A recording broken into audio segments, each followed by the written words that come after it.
बिस्मिल्लाहिर्रहमानिर्रहीम। 10th class mathematics exercise number 2.3 के साथ मैं हूं नबीद मिराज।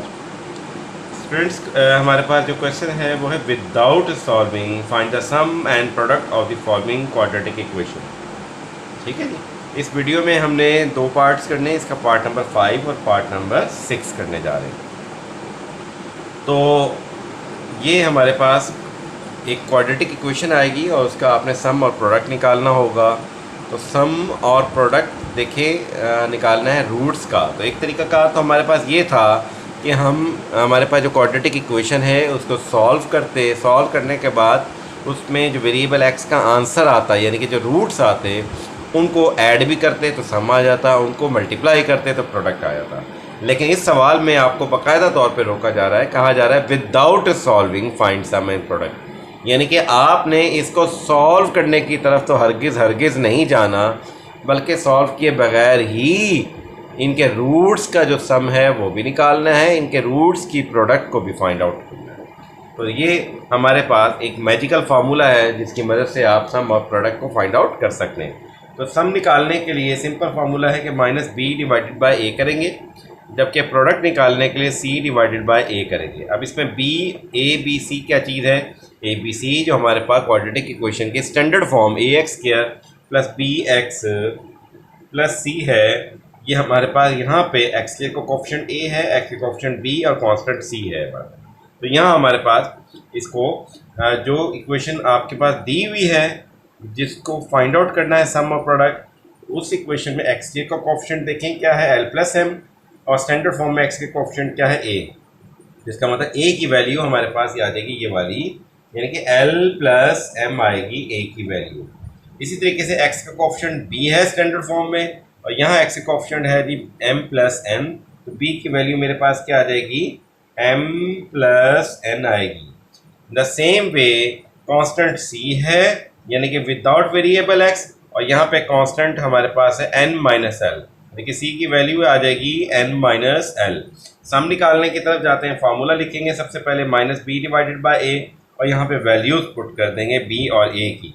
माइनस आ गया जी फार्मूले वाला, b मतलब m + n divided by a मतलब a की वैल्यू l + m आ गई। ठीक है, ये हमारे पास आंसर आ गया जी, सम का आंसर आ गया। ठीक है, अब मूव करते हैं जी प्रोडक्ट p निकालने की तरफ, और उसका फार्मूला मेरे पास होता है जी c डिवाइडेड बाय a होता है। ठीक है, अब यहाँ पे भी वैल्यूज पुट करेंगे c और a की, ये प्रोडक्ट का p आ गया और c मतलब c की वैल्यू है n - l, ये वाली वैल्यू आ गई, डिवाइडेड बाय a से मुराद है a की वैल्यू l + m। ठीक है, तो ये हमारे पास प्रोडक्ट का आंसर आ गया। तो सिंपल वे में आपने जस्ट फार्मूला लिखा, फार्मूला लिख के वैल्यूज पुट की a b c की, तो हमारे पास सम भी आ गया और हमारे पास प्रोडक्ट भी आ गया। अब करने जा रहे हैं हम लोग पार्ट नंबर 6 जी। पार्ट नंबर 6 में हमारे पास इक्वेशन 7x² - 5mx + 9n = 0 है। इसको भी स्टैंडर्ड फॉर्म से कंपेयर किया। a की वैल्यू हमारे पास आ जाती है जी 7, b की वैल्यू हमारे पास आ जाती है -5m। याद रखें आपने इसको साइन समेत ही उठाना होता है। और c की वैल्यू हमारे पास आ रही है 9n जो कि कांस्टेंट है।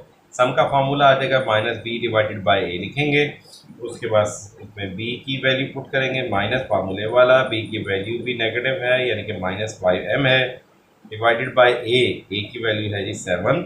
इसको फर्दर सॉल्व कर लीजिए तो ये मेरे पास सम का आंसर आ जाएगा -5m डिवाइडेड बाय 7।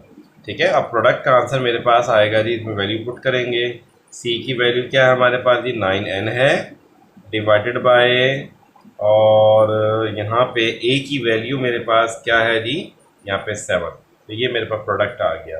तो जस्ट आप देखें सम का और प्रोडक्ट का फार्मूला लिखा और आपने a b c की वैल्यूज पुट की तो सम भी आ जाती है और हमारे पास प्रोडक्ट भी आ जाती है।